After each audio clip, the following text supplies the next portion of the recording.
1. Komputer. A. Komputer generasi pertama, tahun 1946 sampai tahun 1959. Tabung vakum komputer generasi pertama dibuat pada tahun 1946 yang menggunakan media tabung vakum sebagai komponen dasarnya. Tabung vakum sendiri merupakan sebuah material yang sangat cepat menghantarkan panas sehingga dinilai kurang efektif jika digunakan pada masa sekarang. Selain menghasilkan panas yang berlebih, komputer ini juga membutuhkan daya listrik yang besar untuk dapat mengoperasikannya. Hal yang lebih mengejutkan lagi adalah berat komputer generasi pertama ini ternyata mencapai 30 ton dan bahkan menggunakan 18.000 tabung vakum dengan ukuran 1.800 kaki persegi per tabungnya. Komputer pertama ini bernama ENIAC atau Electronic Numerical Integrator and Computer yang diciptakan oleh Mauchly dan Echet. Tidak menggunakan bahasa komputer sepopuler seperti sekarang, ENIAC sendiri pada waktu ini menggunakan bahasa mesin, merupakan bahasa pemrograman paling dasar yang dapat dipahami oleh komputer. Karena keterbatasan kemampuan, akhirnya membuat komputer ini tidak dapat memecahkan masalah dalam satu waktu sekaligus. Meskipun terbilang sangat terbatas, namun pembuatan komputer generasi pertama tersebut menghabiskan biaya sekitar 1 juta dolar. B. Komputer generasi kedua, tahun 1959 sampai tahun 1965. Komputer generasi kedua tidak lagi menggunakan tabung vakum sebagai medianya melainkan teknologi transistor digadang-gadang adalah cikal bakal dari terciptanya komputer ini. Berbeda dengan tabung vakum yang berukuran besar, transistor memiliki ukuran yang cenderung lebih kecil serta tidak menghasilkan panas berlebihan. Dengan menggunakan transistor, otomatis perangkat komputer yang diciptakan bisa berbentuk lebih kecil dibanding sebelumnya. Komputer generasi kedua tidak mewarisi komponen-komponen komputer terdahulunya. Sebab, bahasa mesin yang dulu digunakan di komputer pertama ternyata juga diganti menjadi bahasa assembly atau kata lainnya adalah bahasa simbolik. C. Komputer generasi ketiga, tahun 1965 sampai tahun 1971. Sirkuit terintegrasi komputer generasi ketiga ini sudah tidak lagi menggunakan transistor apalagi tabung vakum, melainkan telah beralih menggunakan teknologi integrated circuit. Meskipun demikian, komponen transistor tidak serta-merta ditinggalkan begitu saja tapi masih dipakai untuk membantu kinerja komputer generasi ketiga ini. Namun yang pasti, transistornya sendiri tidak lagi berukuran besar, tetapi sudah diminiaturkan dan diletakkan pada IC. Satu buah IC itu terdiri atas beberapa transistor, resistor, dan kapasitor. Teknologi IC yang dipakai pada komputer generasi ketiga dinilai lebih memberikan peningkatan yang signifikan terhadap kecepatan sekaligus efisiensi dari sebuah komputer. Perlu diketahui bahwa komputer-komputer generasi sebelumnya tidak menggunakan keyboard sebagai sarana penginputannya, melainkan menggunakan kartu berlubang dan pita kertas. Artinya, teknologi pada saat itu tentu jauh tertinggal jika dibandingkan pada saat terciptanya komputer generasi ketiga. D. Komputer generasi keempat, 1971 sekarang, mikroprosesor. Komputer yang terlahir pada generasi keempat adalah komputer berjenis mikroprosesor yang bahkan masih digunakan hingga sekarang dan yang masih kita lihat pada umumnya. Mikroprosesor sendiri menggabungkan beberapa komponen menjadi satu dalam chip yang kecil. Artinya secara otomatis hal itu juga membuat sebuah komputer berukuran lebih kecil. 2. Internet. A. Sejarah Internet. Awalnya Internet adalah jaringan komputer yang dibentuk oleh Departemen Pertahanan Amerika, dibentuk tahun 1969, melalui proyek lembaga ARPA yang mengembangkan jaringan yang dinamakan ARPANET, Advanced Research Project Agency Network. Tujuan awal dibangunnya internet adalah untuk keperluan militer. Pada masa tersebut Departemen Pertahanan Amerika membuat sistem jaringan komputer yang tersebar dengan menghubungkan komputer di daerah penting, vital, untuk mengatasi masalah bila suatu saat terjadi serangan nuklir dan digunakan untuk menghindari terjadinya informasi terpusat. Karena jika semua informasi dijadikan terpusat akan mudah dihancurkan bila terjadi perang. Berikut ulasan lengkap mengenai sejarah internet yang telah kita rangkum dari berbagai sumber. Penjelasan akan kita tampilkan urut sesuai tahun kejadiannya. 1. Tahun 1957, Uni Soviet, sekarang Rusia, meluncurkan wahana luar angkasa, Sputnik. 2. Tahun 1958, sebagai efek dari kalahnya Amerika Serikat dalam meluncurkan wahana luar angkasa. 3. Tahun 1962, JCR. Licklider menulis sebuah tulisan mengenai sebuah visi di mana komputer dapat saling dihubungkan antara satu komputer dengan komputer lainnya secara global agar setiap komputer tersebut mampu menawarkan akses terhadap program dan juga data yang ia punyai.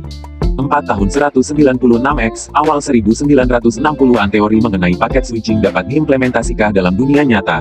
5.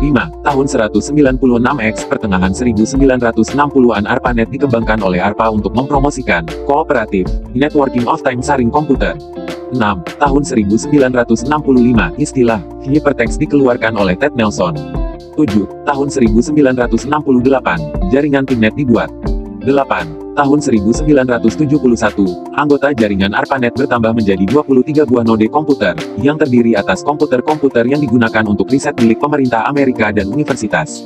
9. Tahun 1971, Ray Tomlinson sukses menyempurnakan program email yang ia ciptakan setahun yang lalu, 1972, untuk ARPANET. 10. Tahun 1972, sebuah kelompok kerja yang disingkat INWG International Network Working Group dibuat untuk meningkatkan teknologi jaringan komputer serta membuat standar-standar pada jaringan komputer, termasuk diantaranya internet. 11 tahun 1972 sampai tahun 1974, beberapa layanan basis data komersial seperti SDC Orbit Dialog, The New York Times Databank, Lexis, dan lainnya, mendaftarkan dirinya ke ARPANET melalui jaringan dial-up. 12 tahun 1973, ARPANET keluar Amerika Serikat. Pada tahun ini, anggota ARPANET bertambah dengan masuknya beberapa universitas dari luar Amerika yakni Royal Radar Establishment di Norwegia dan University College of London dari Inggris. 13 tahun 1974, Vincerf dan Bob Kahn mempublikasikan spesifikasi detail Protokol Transmission Control Protocol, TCP, dalam artikel, A Protocol for Packet Network Interconnection. 14 tahun 1974, Branet dan Newman, BBN, Gold kontraktor untuk ARPANET, membuka sebuah versi komersial dari ARPANET yang mereka sebut Telenet. Telenet sendiri merupakan layanan paket data publik pertama. 15 tahun 1977, terdapat 111 buah komputer yang telah terhubung ke ARPANET.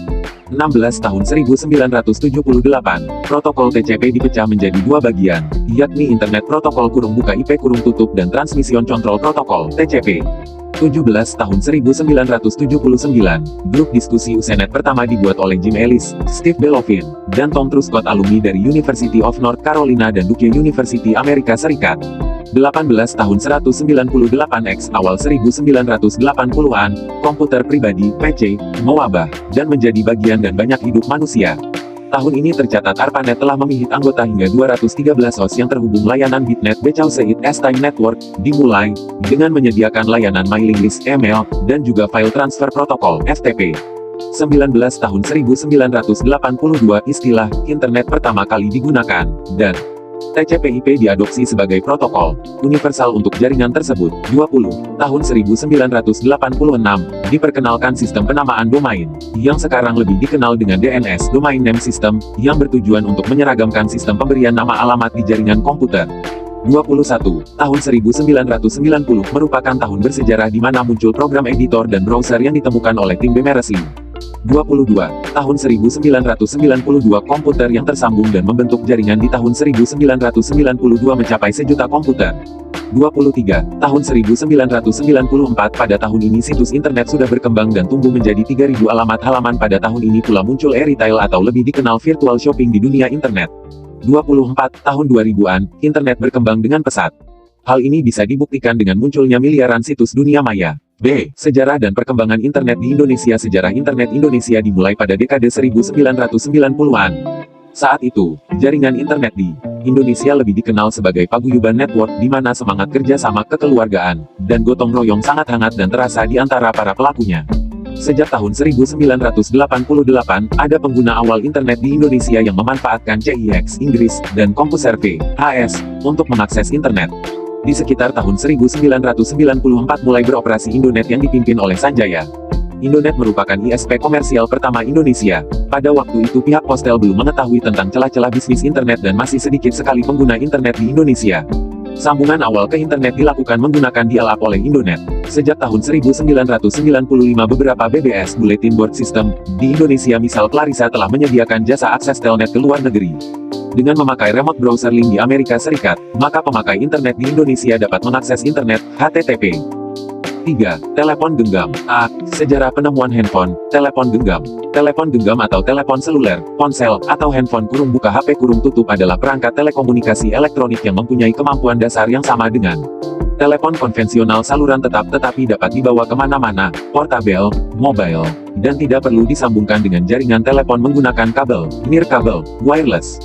Penemu sistem telepon genggam yang pertama adalah Martin Cooper, seorang karyawan Motorola pada tanggal 3 April tahun 1973. Walaupun banyak disebut-sebut penemu telepon genggam adalah sebuah tim dari salah satu divisi Motorola, divisi tempat Cooper bekerja, dengan model pertama adalah Dynatak.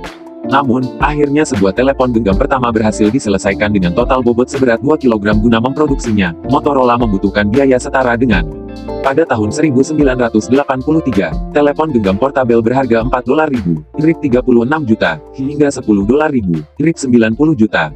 B. Perkembangan. 1. Generasi 0. Sejarah penemuan telepon genggam tidak lepas dari perkembangan radio. Pada tahun 1928 kepolisian Detroit mulai menggunakan radio komunikasi satu arah regular pada semua mobil patroli dengan frekuensi 2 MHz. Tahun 1940, Galvin Manufactory Corporation, sekarang Motorola, mengembangkan portable handi talkie 536 rupiah Seychelles, yang berarti sebuah alat komunikasi di medan perang saat Perang Dunia II. Generasi 0 diakhiri dengan penemuan konsep modem oleh insinyur-insinyur dari Bell Labs pada tahun 1947. 2. Generasi I. Telepon genggam generasi pertama disebut juga 1G. 1G merupakan telepon genggam pertama yang sebenarnya. AMPS menggunakan frekuensi antara 825 MHz sampai 894 MHz dan dioperasikan pada band 800 MHz.